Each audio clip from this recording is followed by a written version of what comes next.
إمنا حتى خدنا جن من البعض حتوታት ዘለዓልኩመን ኣለዋ እሞ ስለምንታይ ርእሰ ርኽበት ንምሃር ስለምንታይ ኣድቫንስድ ንምሃር ስለምንታይ ብልሓት ዝርርብ ንምሃር ዝብል ርእሰ ርኽበት ናይዚ ኩሉ ሎም ምሸት ክንምሃሮ ዝምሰና እንድሕር ዳርኢናዮ ርእስኻ ምርካብ ማለት ኣብ ሂወት ካብቶም ክወርዱኻ ዝግብኦም ዓመፃት ስቃያት ወይ ድማ ክትከዶም ዝግብኣካ ክሳራታት ነፃ ዝገብር እዩ ርእሰ ርኽበት ናይ ሰብ ኩለንትና መንፈሱ ነብሱ ኣካሉ ስለ ውህበቱን ስለ ረኣዩን ዝዛረብ ኮይኑ ስለምንታይ ትምርዖ ስለምንታይ ትወልድ ስለምንታይ እውን ኣብ ምድሪ ትነብር ኣለኻ መሰረታዊ ክትሓቶም ዝግብኣካ ነገራት እዩ ኣባኻ ዝተበደልካዮም በደላት ማህሰይቲ ቂምታታት ድዮም ስቃያት እንተለዎ ኮይኖም እውን ክትሕጉዝ ዝሕግዘካ እዩ ርእሰ ርኽበት መባእታዊ ርእሰ ርኽበት ይኹን ኣድቫንስድ ርእሰ ርኽበት ብፍላይ ማእከል ጌርና ኣብ መባእታዊ ርእሰ ርኽበት ክንዛረብ ከለና ግን መባእታዊ ርእሰ ርኽበት ስለምንታይ ትምርዖ ስለምንታይ ትወልድ ስለምንታይ ኣብ ምድሪ ትነብር ኣለኻ ኣነ መነ ካበይ ተፈጢረ منباري ترجمك أبز مدري انتايو زبل حتتات يملس نعو توسخ دماني استبدل كايم استهاس كايم تراماتايز زخون كايوم استسقى كايم استفلالي عقد أميتات أبز خونه بيكون كيدي اندحر دقالو خوينم دما نعوم كتحو دما يحق زكا زي مالت أبيسي فوي دما عمت زلو ريليشنشيب زمدنا انت حالفكا ويز حالف كايوم سقاين تلخا نمحوايز حق زكا ناي ثيرابي كفال ونزلو خوينو زبلت أبي ودما أتزعبه كتوسنا تخل زبلت وفري يو ما بقى تاور سرغبت كلا أي درجة سرغبت من حرد عمس إن دما كلا أي درجة سرغبت انت هاد لي مو فاونديشن تدا مايرنا ما قد سألتنا تخوينو جن ملو بملو صريخة أوشتها مدما صريخة رح زي كونه اتوم أبي ود كتحزم زقبأكا ناتكا فاليس كبرتات ناتكا برينسيبلز مدكلات እዚኣቶም ኣነ ፅርካ ሒዝካ ነቲ ክትከዶ ዝግባኣካ ድማ ቪዥዋላይዝ ክትገብር ወይ ድማ ርዮታትካ ብመናብካ መፃኢኻ ኣቐሚጥካ ዝሓሸ ሂወት ክትምስርተሉ ትኽእል ቅርፂ ዘትሕዙ ኣዝዮም ድማ ዲፕ ዝኸዱ ትምህርታት ስለ ዝኾኑ እዮም እቶም ኣድቫንስድ ወይ ድማ ካልኣይ ደረጃ ርእሰ ርኽበት ምክንያቱ ረኣኻ እንተዘይነፂርካ እሞ ድማ መትከልካ እንድሕርዳ ዘይነፂርካ እዮም كم ما نمسك جزاها مسؤول الله يخبر مالتي زي مالت معصو زي بالجزا ها بالكاي تحضر اي تحضرنا معصو زي بلو تخوين ساي تحضروا لنا معصو خلوا له مالت سلازي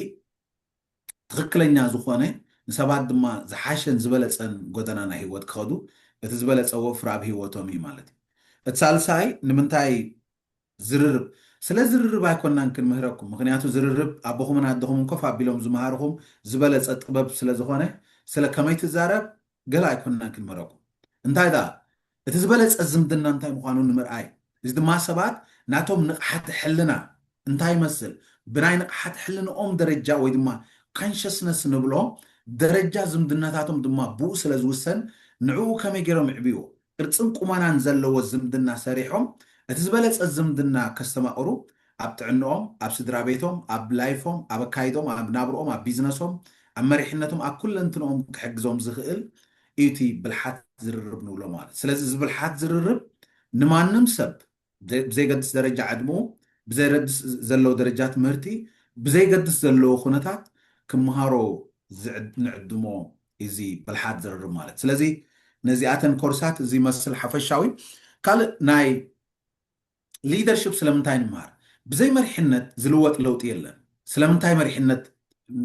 ማለት እዩ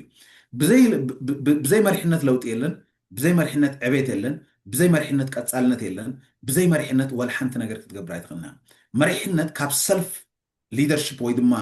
ካብ ፐርሰናል ሊደርሽፕ ጀሚርካ ክሳብ ናሽናል ወይ ድማ ኢንተርናሽናል ሊደርሽፕ ዓለም ለኻዊ መሪሕነት ክትከይድ ተዳኾንካ መሪሕነት እቲ ዝበለፀ ነገር ኣብ ሂወት እዩ ምክንያቱ ብዘይ መሪሕነት ወላ ሓንቲ ነገር ክኸውን ስለ ዘይክእል መሪሕነት ድማኒ እቲ ዝዓበየን እቲ ዝበለፀን ነገር ኣብ ሂወት እዩ ንምንታይ መሪሕነት ንሃገር ክትመርሕ ጥራሕ ኣይኮነን ብኡ ስለ ዝተረዳእናዮ ክኾን ይኽእል እዩ ግን መሪሕነት ንሃገር ምምራሕ ጥራሕ ዘይኮነሲ ስድራ ቤት ክትመርሕ ሂወትካ ክትመርሕ ቢዝነስ ክትመርሕ መንፈሳዊ ሂወትካ እውን ክትመርሖ ኩሉ 360 ዲግሪ ናይ ሂወትካ ክትመርሕ እዚኣቶም ስለ ዝሕግዙኻ ማለት እዩ ካልእ መርዓና ኣተዓብያ ቆልዑትን ማይ ፋቨሬት ንምንታይ መርዓና ኣተዓብያ ቆልዑትን መርዓና ኣተዓብያ ቆልዑትን ዘድሊ ኮርስ ንምንታይ ንዝብል ሕቶ ብዛዕባ መርዓና ኣተዓብያ ቆልዑትን ክንምሃር ከለና ካብ ቅድመ መርዓይና ንጅምር ብዙሕ ግዜ ሰባት ኣይ ኣነ ቆልዓ ክዕብየ ዝደሊ እዮም ዝብሉና ኖ ንስኻ ዓበኻ ቆልዓ ክትዕቢ ትኽእል ኢኻ እቲ መሰረት ድማ ቆልዓ ክትዕቢ ዝገብረካ ንስኻ እንተዓቢኻ እዩ ንስኻ ክትዓቢ ድማ ቅድሚ መርዓ ኢና ንኸይድ ንዕኡ ርእሰ ርክበት ክመሃሩ ኢና መጀመርያ ንደፋፍኦም እንተ ዘይኮይኑ ግን ቅድመ መርዓን ኣተዓብያ ቆልዑትን እቲ ክፋል ናይቲ ናይ መርዓን ኣተዓብያ ቆልዑትን ኣብዚ ድማ ሰባት ብትክክል ስለምንታይ ምርዓዩ ስለምንታይ ወልዱ ስለምንታይ እዮም እቲ ሓዳር እቲ ላይፍ ዝመርሕዎ ፀታዊ ርክብ እንታይ እዩ ቆልዓ እንታይ እዩ ውላድከ እንታይ እዩ ፍልልይ ቆልዓን ውላድን ቆልዓን ፀታዊ ርክብን ቆልዓን ራእን ቆልዓ ዲሲፕሊን ከመይ ጌርካ ተትሕዞ ቆልዓ እውን ከመይ ጌርካ ትዛረቦ ኣብኣቶም ብዙሕ ጌጋታት ኣሎ ስለቶም ጌጋታት እኳ ምዝራብ ኣገዳሲ እኳ እንተዘይኮነ ግን ክንሪኦም ከለና ቆልዓ ምህራም ጌጋ እዩ ቆልዓ ምፅራፍ ጌጋ እዩ ንቆልዓ ታይም ኣውት ኢልካ ገዛ ምሕባእ እውን ጌጋ እዩ እዚኣቶም ኩሎም ጌጋታት ኣሊና በቲ ትክክለኛ ዝኾነ ቆልዓ ንምዕባይ ማለት ስለዚ እዚኣቶም እዮም እቶም ሕቶ ዝተሓተትናዮም እሞኒ ብከምዚ መንገድካ ከቐምጦም ደስ ይብለኒ ምናልባት ተወሳኺ ሕቶታት ኣለኩም ከዓ ትሓትት እዮም حري أبا خي ودا خاك بحوي من البات زر سرخبت كل التندين تجي أنا بزح مساحة في بيبي ولا منفساوي قالون عابي سلس دايركت سرخبت قال إيه أنت تماركسي انتاي مسلكم زول معلوم مالت نسخهم مهارز دلي قد متاع فاونديشن تايم بالكايم قرب زيادة ما مبره مالتي بزحت يحطني ፋውንዴሽን ከይተምሃርካ ኣድቫንስ ምምሃር ማለት ብካልእ ኣዘራርባ ኣንቢብካ ክትኸውን ትኽእልካ መፅሓፍ ርኢኻ ክትኸውን ትኽእልካ ተገንዚብካ ክትኸውን ትኽእልካ ግን ንግንዛቤኻ ግንዛቤ ምውሳኽ ፀገም ዘሎ ይኮነን ግን ኣድቫንስት ክትመፅእ ከለካ ፋውንዴሽን ክንምሃር ከለና ንጥቀመሎም ቃላትን ዝሰርሐናዮም ምስራሕን እንተዘይርኢኻዮም ኣድቫንስት ክርዶ ይክእልን እዩ ስለዚ ነቲ ሰብ ፀቕጢ ክፈጥረሉ ይኽእል እዩ ብዙሕ መፅሓፍ ስለ ዘንበብካ ክኸውን ኣይክእልን እዩ ምናልባት ዕምቆት ናይቲ ኣብኡ ዘሎ ትምህርቲ እንዳኸድና ብፍላይ ዝርዳእካ ፋውንዴሽን እንተዳ ተማሂርካ ወይ ድማ መባእታዊ እንተዳ ተማሂርካ እዩ ብዙሕ ግዜ